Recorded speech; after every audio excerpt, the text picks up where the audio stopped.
नमस्कार दर्शक मित्रों, आप જોઈ રહ્યા છો આજ કા ભારત ન્યૂઝ। વિસનગર શહેરમાં 14 વર્ષની સગીરા દીકરીને ગોંધી રાખીને દુષ્કર્મના જધન્ય કૃત્યથી વિસનગર શહેર સહિત સમગ્ર ગુજરાત હચમચી ગયું છે। આવો બનાવ સાંસ્કૃતિક, સહકારી અને શૈક્ષણિક વિસનગરના ઇતિહાસમાં સૌ પ્રથમ વખત બન્યો છે, જેના કારણે દરેક સમાજના અંદર આક્રોશ જોવા મળી રહ્યો છે, જેને લીધે કોર્ટે દ્વારા આરોપીઓને 8 દિવસના રિમાન્ડ પણ મંજૂર કરવામાં આવ્યા છે। જેમાં આજે સોમવારે બપોરે વિસનગર શહેરના રેલવે સ્ટેશન સર્કલ પાસે આવેલી મહારાજા વિશળદેવની પ્રતિમાને ફૂલહાર પહેરાવીને શહેરના બ્રહ્મભટ્ટ સમાજના ભાઈઓ અને બહેનો દ્વારા એક મૌન રેલીનું આયોજન કરવામાં આવ્યું હતું, જેમાં જૈન સમાજ, પાટીદાર સમાજ, ચૌધરી સમાજ સહિત મુસ્લિમ સમાજના ભાઈઓ પણ જોડાયા હતા, જેમાં ખાસ કરીને બહેનો પણ મોટી સંખ્યામાં જોડાઈ હતી।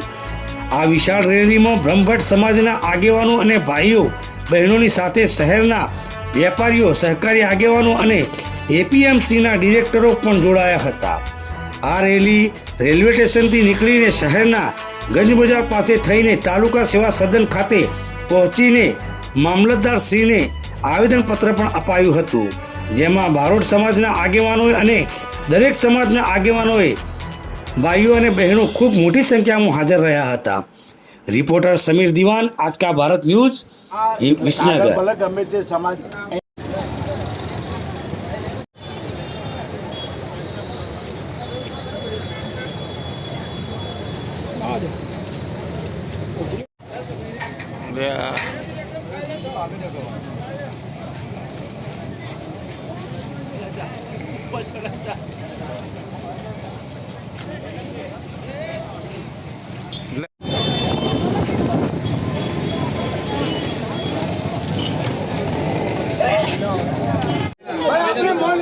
સાબિત થવું જોઈએ અને બીજા કોઈ પણ પોલિટિક્સ નું આ છે નહીં, સમજી લેજો। એટલે શાંતિથી આપણા આવેદન પત્ર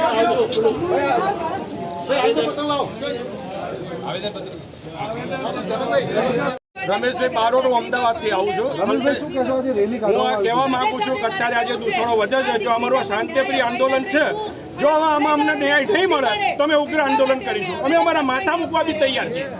અમારે સરકારશ્રીને એટલી વિનંતી કે અમને વ્યવસ્થિત અમારો ન્યાય મળે અને આવી ઘટનાઓ વારે ઘડીએ ના બને, અને અમે સખત શબ્દોમાં વિરોધ કરીએ છીએ। અને આ દીકરી પર જે કૃત્ય થયું છે એના માટે તમે એક શબ્દ નથી બોલે ને, એનું આ બહેનોના દુઃખ છે।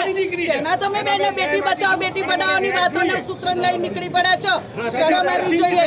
સાથે સાથે મારે કહેવું છે, દાદાનું બુલડોઝર ચલાવવાની વાત થતી હોય તો આ ગુનેગારોના મકાનની અંદર જેટલા મકાન છે ને એમાં બુલડોઝર ગોળી મારવાની સજા કરો, બીજી કોઈ સજા જ નહીં। કાલે સોમનાથમાં આવું છું, પછી મહેસાણામાં આવું છું, સરકાર કડક નિયમો નહીં કરતી એટલે રોજ આવું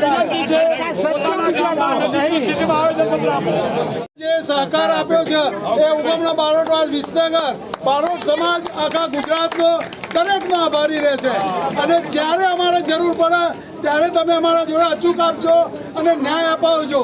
અને વિસનગરમાં આવી કૃત્ય કરવાવાળો ઊંચી આંખ ના કરે કોઈ પણ સમાજનો, એ માટે આપણે બધા પ્રયત્ન કરતા રહીશું। ભારત માતા કી આટલાથી રેલી સમાપ્ત થાય છે।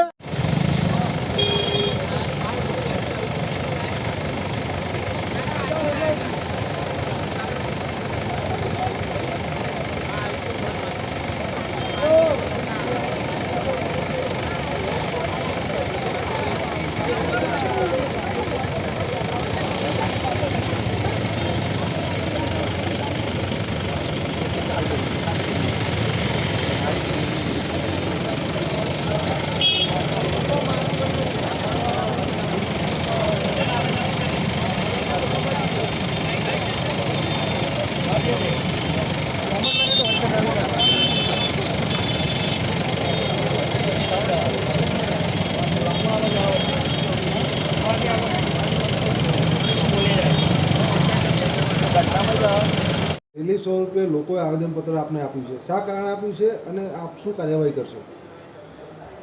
વિસનગરમાં રેપ અંગેનો એક બનાવ તાજેતરમાં નોંધાયો છે પોલીસ સ્ટેશને.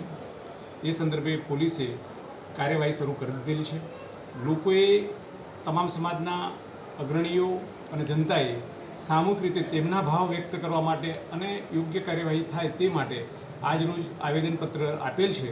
જે આવેદનપત્ર ઉચ્ચ કક્ષાએ મોકલી આપી અને નિયમ અનુસારની આગળની કાર્યવાહી કરવામાં આવશે. શું કહેવાય, લોકો આક્ષેપ કર્યો છે કે વિસનગરમાં કાયદો અને વ્યવસ્થાની સ્થિતિ બગડી રહી છે.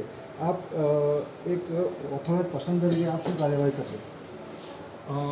આ અંગે કાયદો અને વ્યવસ્થાની પરિસ્થિતિ માટે પોલીસને સમયાંતરે યોગ્ય સૂચનાઓ આપવામાં આવે છે અને એ કાયદો અને વ્યવસ્થા અંગેની સમીક્ષા પણ ઉચ્ચ કક્ષાએ મિટિંગમાં પણ થતી હોય છે અને આ અંગે વધુ સૂચનાઓ પોલીસને આપવામાં આવશે.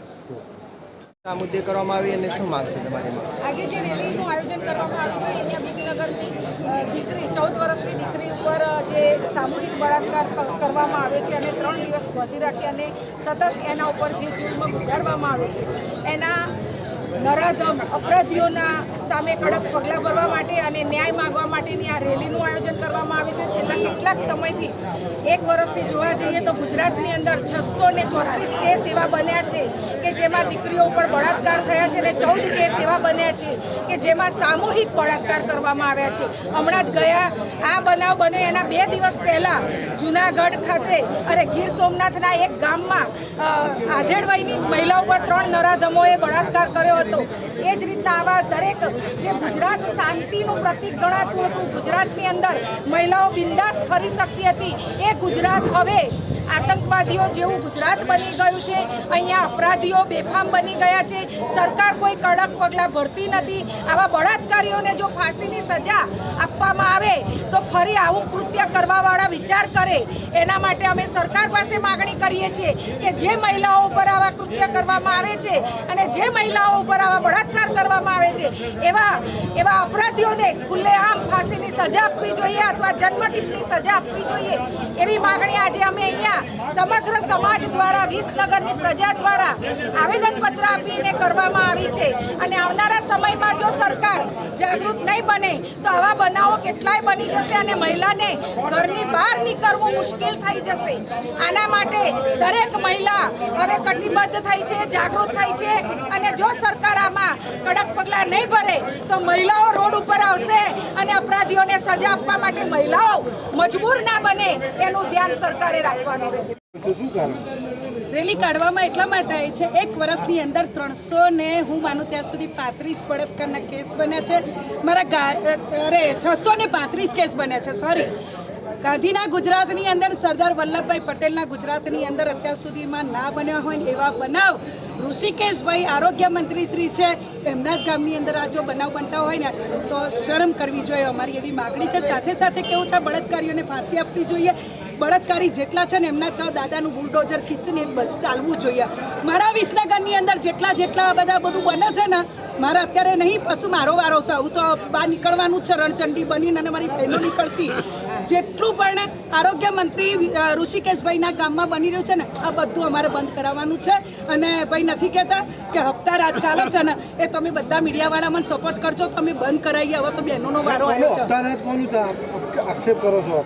ભારતીય જનતા પાર્ટીના રાજમાં કોણ હપ્તા કોણ લે? બધા ઘણા બધા હોય. લઈશું ઇલેક્શન લડશું, કરોડો રૂપિયા ભાઈ હપ્તા જાય છે. મારા ઘરની અંદર મારા બંગલાની પાછળ જે દારૂનો અડ્ડા ચાલે છે એ સમગ્ર વિસનગરની અંદર ખુલ્લેઆમ દારૂ વેચે. સમગ્ર ગુજરાતની અંદર આરોપી પકડાયામાં પોલીસની કામગીરી ઉપર તમને કેટલો વિશ્વાસ? પોલીસ ખૂબ જ સારી કામગીરી કરો છે, પણ અમુક નેતાઓનું થોડું દબાણ ચાલી રહ્યું છે ને એ દબાણ હટાશે ને તો આ લોકોને કડક સજા થશે.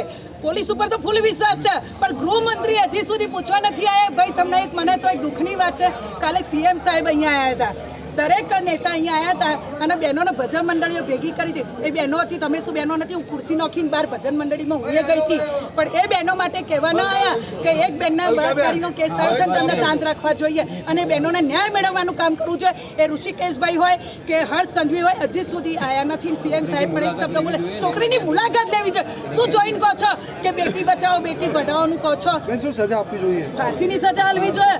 4 ચોકડીઓમાં એક એકને લટકાવી દેવા જોઈએ, બહેનોને હોપી દેવા જોઈએ.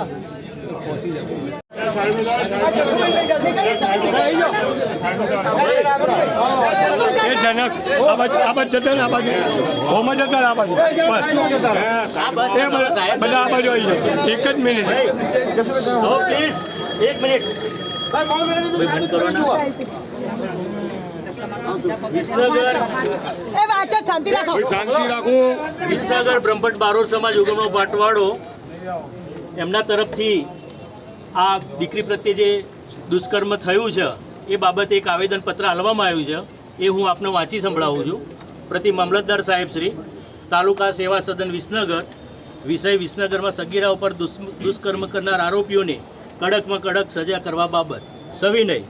જય ભારત સર. વિસનગરમાં તારીખ 4/10/2025 તારીખ 6/10/2025 સુધી 14 વર્ષ અને 10 મહિનાની સગીરાની ગોદી રાખી સામૂહિક દુષ્કર્મનો જધન્ય બનાવે સમગ્ર ગુજરાતને હચમચાવી મૂક્યું છે. આવો બનાવ સહકારી, સાંસ્કૃતિક, શૈક્ષણિક વિસનગરના ઇતિહાસમાં પ્રથમ વખત બન્યો છે. વિસનગરમાં આરોપીઓની આખી સિન્ડિકેટ છે જે સગીરાઓને ભોગ બનાવે છે. આવો બનાવ વિસનગરમાં ફરીથી બને નહીં અને શહેરની અન્ય કોઈ સગીરાઓ આવા નરાધમોનો ભોગ બને નહીં તેવી અમારી માગણી છે. સગીરા ઉપર દુષ્કર્મ કરનાર આરોપીઓને ફાંસીની કે જન્મટીપની સજા થાય, તેમજ શહેરમાં ડબ્બા ટ્રેડિંગ, ક્રિકેટ સટ્ટા, દારૂ જુગારની બધી દૂર થાય, તેમજ આરોપીઓને ગેરકાયદેસર મિલકતો ઉપર બુલડોઝર ફરે તેવી અમારી માગણી છે.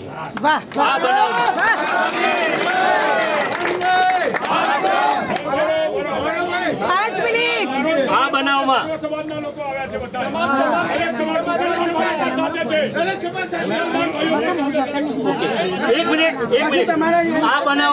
આ બનાવમાં વિજયજી અશોકજી બજાજી ઠાકોર દુષ્કર્મના કેસનો મુખ્ય આરોપી છે. આ આરોપીના દાદા બદાજી માણાજી ઠાકોર તથા પિતા અશોકજી બદાજી ઠાકોર અનેક ગુનાઓમાં સંડોવાયેલા છે. અસામાજિક પ્રવૃત્તિઓ થકી થયેલી આવકમાંથી અપ્રમાણસર મિલકતોની તપાસ કરવા પણ અમારી માગણી છે. બદાજી ઠાકોર તથા તેનો પરિવાર અસામાજિક ધંધાઓ સાથે સંકળાયેલો હોય તેમજ અન્ય ગુનાઓમાં સંડોવાયેલા હોવાથી આ પરિવાર સમગ્ર વિસનગર માટે દૂષણ હોવાથી તેમની વિરુદ્ધ ગુજકોક અંતર્ગત કાર્યવાહી થાય તેવી અમારી માગણી છે. બીજું કોપર સિટી મર્ચન્ટ એસોસિએશનનું પણ બી આવેદન